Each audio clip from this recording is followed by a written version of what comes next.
Welcome to my channel. Today we will be talking about splitting transactions in Goodbudget. The simple answer is yes, you can split a single transaction into multiple envelopes in Goodbudget. This feature is a core part of the app's functionality and is very useful for tracking expenses accurately. To do this, when you are entering a new transaction, you will see an option to split into multiple from the envelope drop-down menu. Selecting this option will allow you to allocate different amounts of the total transaction to different envelopes.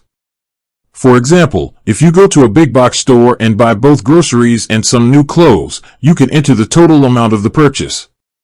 Then, you can use the split transaction feature to put the amount spent on groceries into your groceries envelope and the amount spent on clothes into your clothing envelope.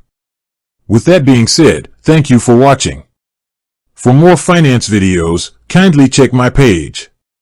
Please like, share, comment and subscribe to my channel. Thank you.